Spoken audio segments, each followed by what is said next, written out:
Una vez que hemos entendido el comportamiento de los fluidos ideales, es decir, aquellos en donde la fricción interna que puede llegar a ofrecer al desplazarse las distintas capas imaginarias de un fluido, ingresamos al estudio de los fluidos reales.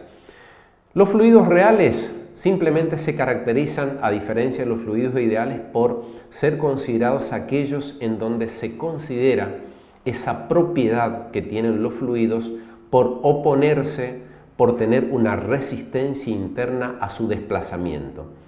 Nosotros podemos observar de que existe un comportamiento diferente cuando fluye el agua, por ejemplo, a otro tipo de fluido, como por ejemplo podría llegar a ser la miel.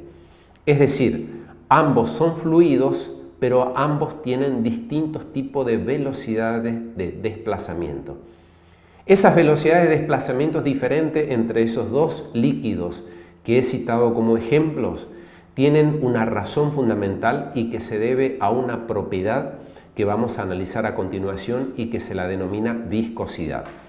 Lo que nosotros vemos aquí en la pantalla son dos láminas de un fluido, por supuesto dos láminas imaginarias, en donde consideramos lámina 1 y una lámina inferior, lámina 2. En un principio, si nosotros consideramos 4 puntos, por citar así, A, B, C y D, se van a encontrar formando un rectángulo perfectamente definido en un estado de equilibrio. Ahora, ¿qué pasa si a la lámina superior le aplico una fuerza F intentando desplazarlo hacia la derecha de la pantalla? Vamos a observar de que el punto C se va a desplazar hasta C', en tanto que el punto D se va a desplazar hasta el punto D'. Ahora, si nosotros observamos qué ha sucedido con la lámina 2, los dos puntos A y B siguen estando en el mismo lugar. Es decir, que existe una razón por la cual esos dos puntos no se han modificado. La posición de los mismos ha permanecido invariable. Eso se debe a que hay una razón por la cual esos dos puntos no han sufrido modificación en sus posiciones originales. Eso se debe a que existe una fuerza, una resistencia al desplazamiento.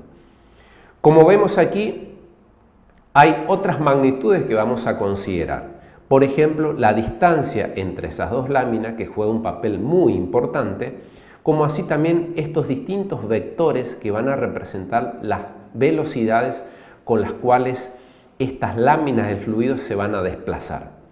Podemos llegar a decir, por ejemplo, que la lámina 1, cuanto más cerca está de la lámina 2, va a presentar velocidades muy pequeñas. Como ven ustedes aquí, vectores muy pequeños en lo que se refiere a el desplazamiento. Pero a medida que esta lámina 2 se aleja, es decir, R aumenta, vemos que esa lámina podemos llegar a tener mayor velocidad. Desde el punto de vista analítico podemos llegar a decir de que la fuerza que actúa de manera tangencial, es decir, de manera paralela al área de esa lámina, es lo que se lo denomina esfuerzo que se hace sobre esa lámina de fluido. Repito, es muy importante que se entienda, la fuerza que actúa sobre esa lámina es tangente al área de la misma. Se establece que este cociente es lo que se conoce con el nombre de esfuerzo tangencial sobre esa lámina de fluido. Este esfuerzo tangencial va a ser directamente proporcional a este cociente que recibe el nombre de gradiente de velocidad. ¿Qué es el gradiente de velocidad? A la variación de velocidad que sufren las láminas respecto de lo que es las variaciones de las distancias entre una y otra lámina. Esto es lo que se conoce con el nombre de ley de Newton para fluidos reales. Y esta constante de proporcionalidad es lo que se conoce con el nombre de viscosidad. Por eso a esta ley de Newton también se la conoce con el nombre de ecuación de viscosidad, que para valores instantáneos queda representado de esta manera. El esfuerzo es directamente proporcional a lo que es esta razón entre la velocidad y la distancia r, que se denomina gradiente de velocidad. Todos aquellos fluidos que cumplan esta ley se los denomina fluidos newtonianos, que no son muchos. Por así llamarlo, el agua es un fluido newtoniano y el aire es un fluido newtoniano. La mayoría de los fluidos se caracterizan por no cumplir esta ley, es decir, por no presentar una proporcionalidad en lo que se refiere a su propiedad importante, que es la viscosidad. A este tipo de fluidos, a los que no siguen la ley de Newton, se los denomina fluidos no newtonianos. Los fluidos no newtonianos son numerosos, desde el torrente sanguíneo, es decir, del flujo sanguíneo, es un fluido no newtoniano. Las cremas, las salsas, las pastas son fluidos no newtonianos. El chocolate, la crema de afeitar, por ejemplo, son fluidos no newtonianos. El helado es un fluido no newtoniano. Una de las leyes que caracteriza justamente a la velocidad que va a adquirir un fluido respecto de lo que es esta distancia r entre dos láminas del mismo, lo contempló el señor Puiseville. Puiseville, ¿qué es lo que hizo? Puiseville estableció un estudio profundo en lo que se refiere a la relación que va a existir entre la velocidad de un fluido y el radio que posee un tubo de flujo o un tubo de fluido. Si nosotros consideramos un fluido que se está desplazando por el interior de un conducto de radio r, siendo el conducto además tener una longitud L, podemos llegar a decir de que ese fluido se va a estar desplazando debido a una diferencia de presión que viene dado por esta expresión matemática, fuerza sobre área. Si de esta expresión matemática nosotros despejamos la fuerza, nos queda que la fuerza va a ser igual a la variación de presión por el área. Si la variación de presión, como habíamos hablado anteriormente, viene dado por la diferencia entre dos presiones y el área del conducto por ser un área circular es igual a pi por el radio al cuadrado, nos queda esta expresión matemática que en sí representa la fuerza neta de desplazamiento del fluido por el interior de un conducto. Esta es la figura que caracteriza a lo antes mencionado. Un tubo de conducto, un tubo de flujo de longitud L de radio R, dos fuerzas F1 y F2, que como ven ustedes acá, la fuerza F1 es mucho mayor que la fuerza F2, por lo tanto podemos llegar a decir de que este fluido se va a desplazar de izquierda a derecha. ¿Qué es lo que tenemos aquí a la derecha de la pantalla? Un corte transversal del tubo de flujo, en donde nosotros vamos a analizar una pequeña porción diferencial de radio que va a ser una de las variables de la ley de Puiseville, siendo R el radio total que tiene este tubo de flujo. Estas expresiones matemáticas que ustedes ven aquí es simplemente los que antes habíamos mencionado como las fuerzas que actúan sobre el tubo de flujo, y la última expresión es la fuerza neta que provoca el desplazamiento del mismo.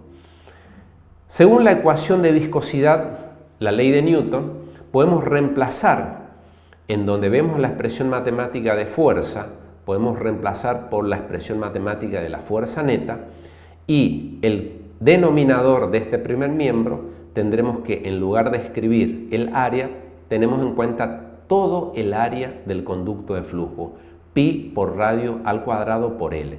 Como ven ustedes acá, el radio, la potencia al radio se puede simplificar, la constante pi también, y despejando del segundo miembro la variación de velocidad, observamos una expresión diferencial en donde el primer miembro representa la variación de velocidad y el segundo miembro representa las variaciones de presiones como relación directa y el radio como una variable a lo largo de lo que es este recorrido. La longitud y la viscosidad guardan una relación inversa con la viscosidad. Si nosotros efectuamos la expresión matemática integral a ambos miembros, La pregunta es, ¿con qué razón vamos a integrar? A los efectos de eliminar los valores variables, es decir, diferencial de B y diferencial de R. Por lo tanto, nos va a quedar resolviendo esta integral, vamos a asegurarnos de encontrar una solución a partir de lo que es esta expresión matemática, que la velocidad es directamente proporcional a la variación de presión y directamente proporcional a los cuadrados de las variaciones del radio. Y la velocidad es inversamente proporcional a la longitud y a la viscosidad. ¿Esto qué significa? Que la velocidad aumenta cuando aumenta la presión y cuando aumenta el radio. Y la velocidad va a disminuir cuando estos valores de viscosidad y longitud provoquen generalmente variaciones inversas. ¿Está? O sea que, si nosotros representamos gráficamente la velocidad en función del radio, encontramos esta figura que ustedes ven acá en la parte inferior de la pantalla, cuyo nombre es el de perfil de velocidades. Es decir, el perfil de velocidades, como ven ustedes acá, es una parábola invertida. ¿Por qué? Porque la relación que existe entre la velocidad y el radio es una relación cuadrática. Los conceptos vertidos en matemática, en donde la variable dependiente va a ser la velocidad y la variable independiente va a ser el radio, en aquellas expresiones matemáticas o funciones en donde el radio se encuentre elevado al cuadrado, la representación gráfica va a ser una parábola. ¿Qué es lo que deducimos aquí? Que en el centro de este tubo o conducto, las velocidades van a ser mayores, en tanto que cuando el fluido se aproxima, el análisis del mismo, al contacto de las paredes de ese recipiente, las velocidades disminuyen. Como ven ustedes acá, las velocidades van aumentando para encontrarse su valor máximo en el centro del mismo tubo. Esto experimenta lo que es un avance profundo, importante dentro de lo que es el comportamiento de los fluidos, como por ejemplo el fluido sanguíneo, dentro de lo que es un conducto. ¿Y por qué razón? Se trata de decir muchas veces que los radios de las arterias guardan una relación directamente proporcional con las velocidades. ¿Qué pasaría si los radios de las arterias comienzan a disminuir, por ejemplo, por provocarse un fenómeno de deposición de colesterol?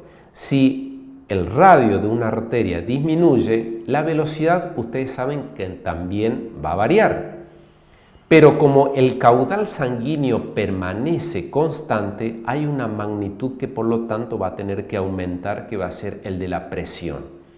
Es por esa razón que estamos en presencia de un riesgo cardiológico, puesto que la presión de un paciente va a aumentar cuando, por ejemplo, estamos hablando de una deposición de grasas saturadas o no saturadas, en donde disminuye la circulación de la corriente sanguínea a lo largo de este conducto.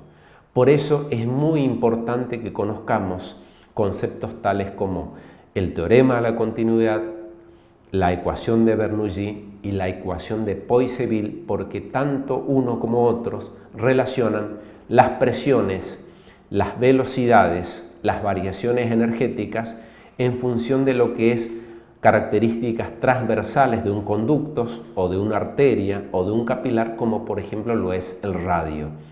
Esto es necesario que conozcamos para poder efectuar medidas de prevención a lo largo de todo este recorrido.